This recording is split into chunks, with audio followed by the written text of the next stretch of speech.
Salam merdeka. Merdeka belajar, merdeka mengajar dalam aksi nyata pelatihan mandiri. Dipresentasikan oleh Joko Awal Suroto.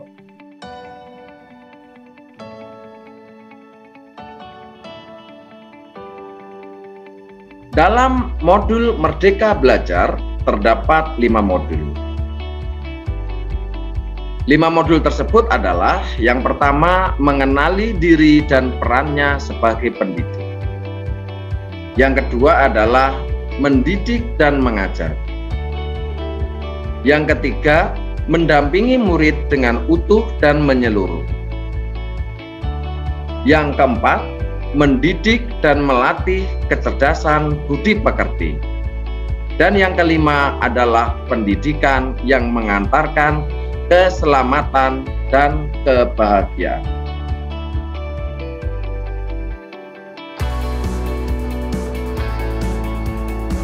Baiklah, kita akan bahas satu persatu dari kelima modul yang sudah saya pelajari dan akan saya sampaikan kepada Ibu dan Bapak. Modul yang pertama, mengenali diri dan perannya sebagai pendidik.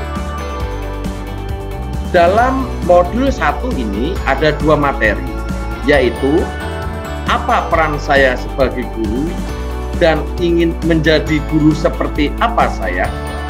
Sebagai pendidik, tentu sudah seharusnya mampu mengenali karakteristik dan kebutuhan murid. Akan tetapi, hal yang paling mendasar juga harus dimulai dari diri sendiri, yaitu mengenali kekuatan dan kelemahan diri. Sebagai pendidik, kita harus tahu apa kekuatan dan kelemahan yang kita miliki. Lalu bagaimana kita dapat mengelola apa yang kita miliki tersebut untuk berperan mendidik murid-murid kita. Sebagai contoh, saat ini kita berada pada era digital. Hal ini juga merambah pada dunia pendidikan. Hampir semua hal dalam dunia pendidikan menggunakan aplikasi dan platform digital. Mau tidak mau, sebagai pendidik harus mengikuti perkembangan tersebut. Pendidik harus terus update ilmu terutama tentang perkembangan IT dan komunikasi digital. Sedangkan apa peran saya sebagai guru atau pendidik? Tidak dipungkiri bahwa peran pendidik amatlah penting bagi perkembangan murid. Sebagai pendidik, kita harus mengetahui peran penting kita dalam dunia pendidikan, khususnya pembelajaran yang kita lakukan.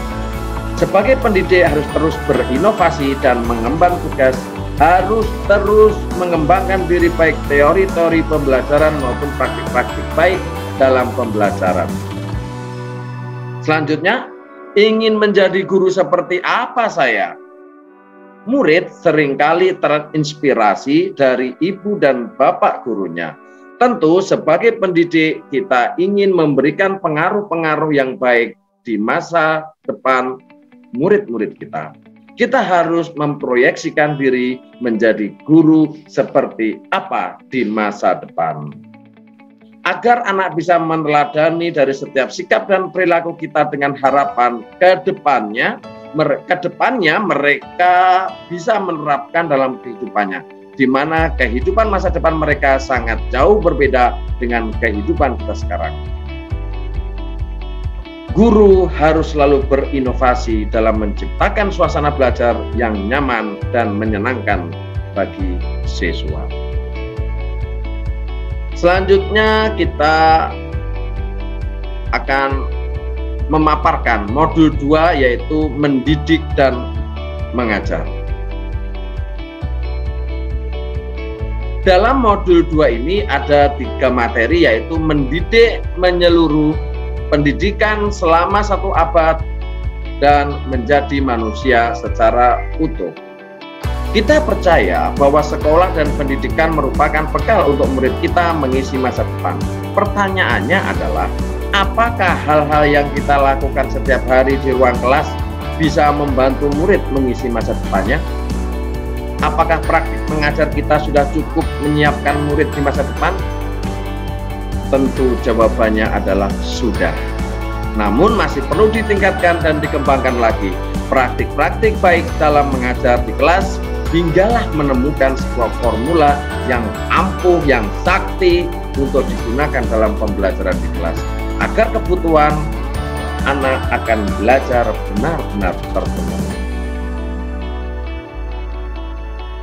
Kita percaya bahwa sekolah dan pendidikan merupakan bekal untuk murid kita mengisi masa depan. Pertanyaannya adalah, apakah hal-hal yang Bapak Ibu guru lakukan setiap hari di ruang kelas bisa membantu murid mengisi masa depannya? Dan Bapak Ibu guru yang saya hormati, manusia memiliki dua kebutuhan dasar, yaitu kebutuhan lahir dan batin. Pendidikan seyogyanya dapat memenuhi kebutuhan tersebut. Bagaimana peran pendidik dalam memenuhi kebutuhan lahir dan batin peserta didik kita untuk mencapai selamat dan bahagia? Apakah cara mendidik dan mengajar kita sudah memenuhi kebutuhan murid tersebut? Itu semua kita harus perlu refleksi dan introspeksi. Ke modul 3, mendampingi murid dengan utuh dan menyeluruh. Ada dua materi dalam modul 4 ini, modul 3 ini, yaitu tentang kodrat murid dan asas trikon.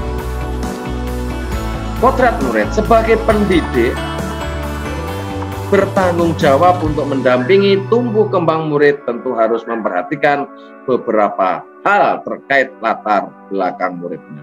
Itulah perlunya asesmen. Dalam melakukan pembelajaran di kelas, perlu diperhatikan 3 hal terkait perbedaan latar belakang muridnya, yaitu kodrat keadaan siswa kita atau peserta didik, kodrat alam peserta didik, dan kodrat zaman peserta didik. Penjelasannya begini Bapak Ibu guru. Pendidikan itu sangat dinamis, menyesuaikan keadaan yang terus bergerak begitu cepat. Sebagai guru perlu mengantisipasi dan membaca arah perubahan tersebut. Lalu bagaimana kita sebagai pendidik bisa mengemudikan laju pendidikan yang sesuai dengan kodrat keadaan itu? Apakah cara mengajar kita sudah menyesuaikan dengan keadaan saat ini? Kodrat alam. Setiap murid dilahirkan dengan kodrat alam yang berbeda-beda. Ada yang tinggal di perkotaan, pedesaan, pantai, gunung, dan lain-lain. Sebagai pendidik harus memahami kodrat alam masing-masing murid dan bagaimana memberikan pengalaman-pengalaman belajar sesuai di mana murid kita tinggal. Kodrat zaman. Perubahan zaman merupakan keniscayaan yang tidak bisa kita cegah. Zaman berubah. Cara mendidik dan mengajar pun harus menyesuaikan dengan situasi saat ini. Sebagai pendidik dituntut untuk bisa mendidik dan mengajar murid sesuai dengan perubahan zaman. Untuk itu Bapak Ibu guru, kita bersama-sama kita berubah menuju kebaikan, berubah cara mengajar kita. Dari cara konvensional disesuaikan dengan cara-cara terkini yang memang sesuai dengan kodrat zaman. Contohnya, saat ini murid-murid hidup pada era digital. Maka sebagai pendidik harus tanggap dan menguasai digitalisasi pendidikan. Menggunakan cara mengajar yang selalu update, misalnya pembelajaran menggunakan Google Form, Google Meet, Google Classroom, dan lain-lain.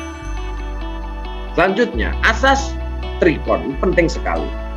Di antara beberapa asas pendidikan yang perlu diketahui oleh seorang pendidik antara lain adalah asas trikon. Mungkin Bapak Ibu guru pernah mendengar tentang asas trikon. Baiklah, mari kita lanjutkan ulasannya. Asas trikon dianggap menjadi jawaban yang tepat menuju pembelajaran yang berpihak kepada murid. Dengan trikon, continue, convergent, dan konsentris, guru dapat merancang pembelajaran yang berkelanjutan, terbuka, dan berdasarkan kebudayaan bangsa. Seorang pendidik harus memahami asas trikon dan praktiknya dalam pembelajaran. Asas trikon yang pertama adalah kontinuitas. Maksudnya tidak melupakan akar nilai budaya. Dalam pembelajaran selalu diselipkan nilai-nilai budaya positif yang ada dalam masyarakat. Asas trikon yang kedua adalah konvergen. Maksudnya pendidikan harus memanusiakan manusia. Dalam pembelajaran, guru harus menghargai dan memberikan apresiasi kepada peserta didik sekecil apapun prestasi yang ditunjukkan. Asas trikon yang ketiga adalah konsentris. Misalnya pendidikan itu harus dihargai, keberagaman dan memerdekakan murid. Ini harus kita terapkan dalam pembelajaran. Dalam pembelajaran, kita sebagai guru harus menghargai keberagaman peserta didik.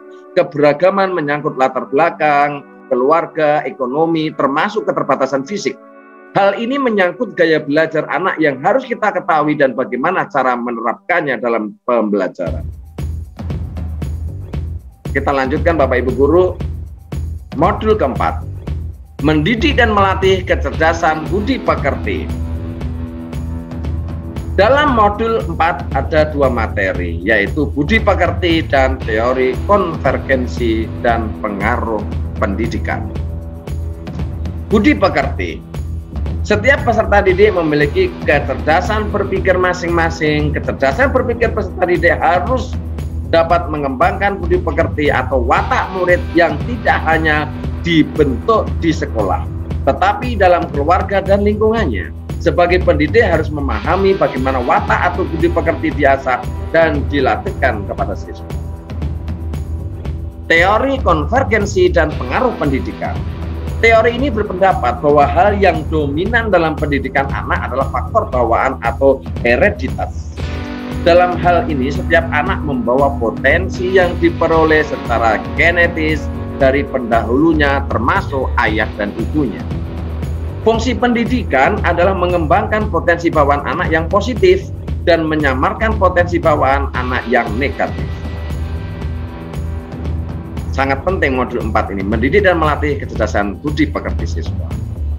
Selanjutnya, masuk modul yang terakhir, yaitu modul kelima, pendidikan yang mengantarkan keselamatan dan kebahagiaan. Dalam materi mengantarkan murid selamat dan bahagia ini ada 3 poin penting yang kita pelajari, yaitu selamat dan bahagia, sistem Among dan merdeka belajar abad 21. Selamat dan bahagia. Pendidikan seharusnya dapat mengantarkan peserta didik untuk keselamatan dan kebahagiaan hidupnya. Pendidik tidak hanya mengajarkan materi pelajaran, tetapi mendorong murid untuk menemukan pemahaman bermakna yang relevan dengan kehidupannya. Sistem Among. Sistem Among yang diciptakan Ki Hajar Dewantara yaitu ing ngarsa sung tulodo, ing madya mangun karso, dan tutwuri handayani. Ing ngarsa sung tulodo berarti sebagai pendidik harus bisa menjadi teladan yang baik terkait sikap dan budi pekertinya sehari-hari terhadap peserta didik. Ing madya mangun karso berarti sebagai pendidik harus bisa membangun semangat kepada peserta didik untuk giat belajar dan berbuat kebaikan. Sedangkan tutwuri handayani berarti sebagai pendidik harus bisa memberikan dorongan kepada peserta didik untuk belajar hal-hal yang positif dan bermanfaat. Selanjutnya, merdeka belajar abad ke-21. Kompetensi yang diharapkan di abad 21 menjadi kompetensi yang perlu dimiliki murid untuk menghadapi tantangan-tantangan ke depan. Untuk mencapai itu, pendidikan yang memerdekakan peserta didik menjadi salah satu cara murid merdeka dalam belajar, menggali keingintahuannya dengan bimbingan guru. Pendidik harus memahami bagaimana murid merdeka belajar untuk mencapai kompetensi abad 21. Bagaimana menciptakan lingkungan pembelajaran terbaik murid? Untuk menciptakan lingkungan pembelajaran yang baik, kita harus memahami bagaimana cara membimbing murid, bagaimana peran keluarga, sekolah, dan masyarakat. Bapak dan Ibu guru yang saya hormati, peran keluarga, sekolah, dan masyarakat. Kita sepakat bahwa pendidikan bukan hanya tanggung jawab guru di sekolah. Perlu kerjasama, perlu kolaborasi antara keluarga, sekolah, dan masyarakat untuk mewujudkan lingkungan pembelajaran yang optimal dan kondusif bagi peserta didik. Bapak dan Ibu guru, demikian tadi ulasan dan paparan saya mengenai aksi nyata pada platform Merdeka Mengajar. Di bulan Merdeka, Merdeka Mengajar, Merdeka Belajar. Bagaimana masing-masing elemen, masing-masing kita sebagai pendidik melibatkan diri dalam pendidikan agar selaras dan berkesinambungan demi tumbuh kembang peserta didik. Itulah dan demikian aksi nyata saya untuk menyebarkan pemahaman hasil dari pelatihan mandiri di platform Merdeka Mengajar. Semoga bermanfaat.